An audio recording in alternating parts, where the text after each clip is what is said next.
बेंगलुरु के टेकी अतुल सुभाष की मौत के बाद पूरे देश में एक बड़ी चर्चा शुरू हो गई है। 9 दिसंबर 2024 को अतुल सुभाष ने अपनी जान दे दी अपने पीछे एक वीडियो और 24 पेज के सुसाइड नोट छोड़कर, जिसमें उन्होंने अपनी वाइफ निकिता सिंघानिया, उसकी मां निशा सिंघानिया और भाई अनुराग सिंघानिया पर मेंटली और इमोशनली टॉर्चर करने का आरोप लगाया। इसी केस के चलते आपको अपडेट तो मिल ही चुकी होगी कि बेंगलुरु कोर्ट ने इन तीनों को बेल दे दी है, जो इस केस के एक नए मोड़ की शुरुआत करता है। निकिता सिंघानिया जो कि गुरुग्राम से गिरफ्तार हुई थी और उसकी मां और भाई जो प्रयागराज से गिरफ्तार हुए थे, उन्होंने कोर्ट से अपनी बेल की अपील की थी। हाई कोर्ट के ऑर्डर के बाद सेशन कोर्ट ने उनकी पिटीशन का निपटारा 4 जनवरी 2025 को किया और बेल अप्रूव कर दी। अतुल सुभाष और निकिता सिंघानिया की शादी 2019 में हुई थी। एक साल बाद 2020 में उनका एक बेटा पैदा हुआ, लेकिन शादी के कुछ ही समय बाद उनके रिश्ते में दरार पड़ गई। अतुल सुभाष के सुसाइड नोट और वीडियो में ये स्पष्ट था कि उनका अपनी वाइफ और उसके परिवार के साथ काफी टेंशन भरा संबंध था।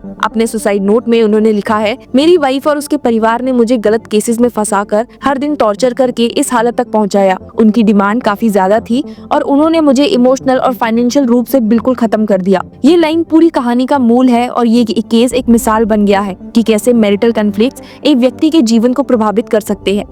तो जहां एक तरफ एक्यूज्ड और उनकी फैमिली मेंबर्स को बेल मिल चुकी है, तो दूसरी तरफ विक्टिम के फादर ने इस पर अपना स्ट्रॉन्ग ऑब्जेक्शन भी दिखाया है। साथ ही मंडे को कर्नाटका हाई कोर्ट ने एक और प्ली पर भी हियरिंग की, जो निकिता सिंघानिया ने अपने अगेंस्ट फाइल की गई एफआईआर क्वैश करने के लिए फाइल की थी। तो आइए डिटेल में जानते हैं कि इस हियरिंग में क्या हुआ है और निकिता को मिली बेल के बाद क्या रिएक्शंस विक्टिम की फैमिली से देखने को मिले हैं। जैसे कि हमने अभी कहा कि कर्नाटका हाई कोर्ट में सोमवार को एक काफी दिलचस्प और संवेदनशील हियरिंग हुई। निकिता सिंघानिया जो कि बेंगलुरु टेकी अतुल सुभाष की पत्नी है, उन्होंने अपने खिलाफ रजिस्टर की गई एफआईआर को क्वैश करने की गुहार लगाई थी। ये एफआईआर अतुल सुभाष के सुसाइड के बाद दर्ज हुआ था, जिसमें उन्होंने निकिता और उनके परिवार पर अपने सुसाइड के लिए जिम्मेदार होने के आरोप लगाए थे। हियरिंग के दौरान निकिता के काउंसिल ने अपने आर्गुमेंट्स में एफआईआर को चुनौती देते हुए कहा, the FIR has been challenged on the grounds that it does not disclose the commission of an offence. उनका कहना था कि एफआईआर में वो सारे एलिमेंट्स नहीं हैं जो एक ऑफेंस को दिखाते हैं। उनके इस आर्गुमेंट पर कोर्ट का मूड थोड़ा स्केप्टिकल था। जस्टिस एसआर कृष्ण कुमार ने एफआईआर और कंप्लेंट का समर्थन करते हुए कहा, the complaint and FIR contains all the necessary details. Look at the complaint, everything is provided. What more do you think should be included to establish abatement of suicide? Justice के ऐसे सवाल courtroom में एकदम से एक serious discussion शुरू कर देते हैं। हालांकि काउंसिल अपने आर्गुमेंट्स को मजबूत बनाने के लिए कुछ कहने की कोशिश करते हैं, लेकिन कोर्ट का जवाब एकदम शार्प होता है।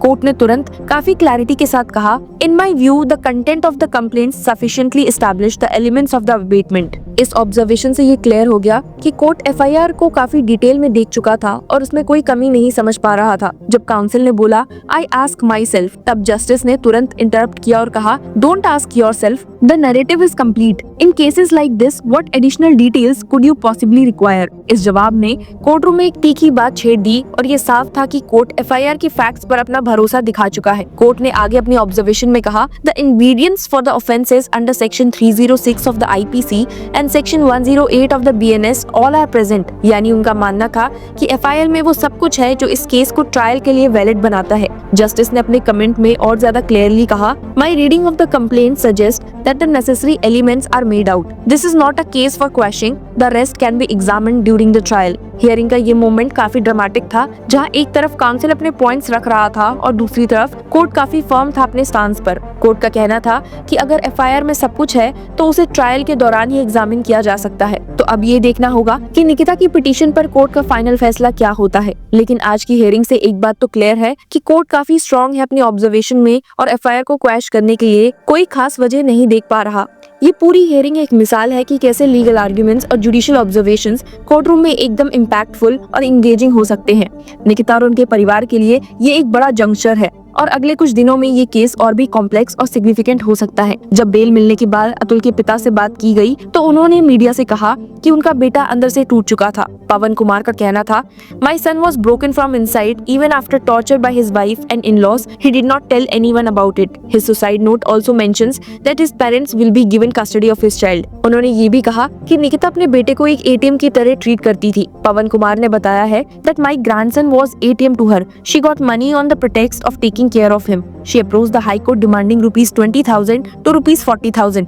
She went on to appeal for rupees 80,000. Even after this, she went on demanding more money. Hence, we have approached the Supreme Court for the custody of the child as he is safe with us. Nikita के ऊपर लगाए गए आरोप और अतुल के suicide के माध्यम से ये केस बहुत ही कॉम्प्लेक्स और इमोशनल हो गया है। अतुल की मौत के बाद मराथली पुलिस स्टेशन बेंगलुरु में निकिता, उसकी मां निशा और भाई अनुराग के खिलाफ एफआईआर रजिस्टर की गई। एफआईआर में सुसाइड के लिए उकसाने के साथ साथ अन्य धाराएं भी लगाई गई हैं। निकिता के वकील का कहना था कि उनका अरेस्ट इलीगल था और उन्हें बेल मिलनी चाहिए थी ताकि वो अपने सुप्रीम कोर्ट के डिफेंस के लिए प्रिपेयर कर सके। लेकिन अतुल के परिवार के लॉयर आकाश जिंदल का कहना था कि ये एक सीरियस क्राइम है। हमने हिबिस कॉर्पस पिटीशन भी फाइल की है ताकि बच्चे का पता लगाया जा सके और कस्टडी डिसाइड हो। आपने तो देखा कि कैसे अतुल के सुसाइड नोट के बाद पब्लिक और मीडिया में काफी आउटरीच हुआ। नोट में उन्होंने डिटेल मैनर में लिखा था कि कैसे उनकी वाइफ और उसका परिवार उनका हैरेसमेंट करते रहे। ये भी लिखा गया था कि एक उत्तर प्रदेश के जज भी इसमें शामिल है। अतुल ने अपने नोट में लिखा था कि उन्होंने मुझे हर मोड़ पर गलत तरीके से फंसाया और ये सब सहते सहते मुझे लगने लगा है कि इस जीवन में और कुछ बाकी नहीं है। उनकी मौत के बाद ये केस सिर्फ एक लीगल बैटल नहीं बल्कि मेंटल हेल्थ और मैरिटल डिस्प्यूट्स को लेकर एक सोशल अवेयरनेस का मुद्दा बन गया।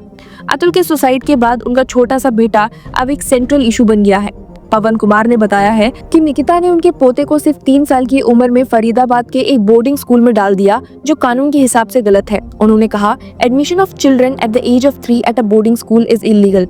मेरा पोता सिर्फ 4 साल का है और उसका एडमिशन इलीगल है। अब ये सवाल उठता है कि बच्चे की कस्टडी किसको मिलनी चाहिए और सुप्रीम कोर्ट की 7 जनवरी की हियरिंग इस मामले में काफी महत्वपूर्ण है। कोर्ट का डिसीजन और बेल ग्रांट होने के बाद भी अतुल के परिवार को लगता है कि न्याय अभी अधूरा है। पवन कुमार ने बताया है कि बेल का डिसीजन लीगल प्रोसेस का हिस्सा है, लेकिन हम इस फैसले से खुश नहीं हैं। ये लोग अभी भी हमारे पोते का गलत इस्तेमाल कर रहे हैं। अतुल के सुसाइड नोट और उनके पिता के स्टेटमेंट ने इस केस को एक इमोशनल और लीगल बैटलफील्ड में बदल दिया है। पवन कुमार ने कहा, हमारे पोते को हमारे पास रहना चाहिए क्योंकि उसकी माँ उसे सिर्फ पैसे के लिए इस्तेमाल कर रही है।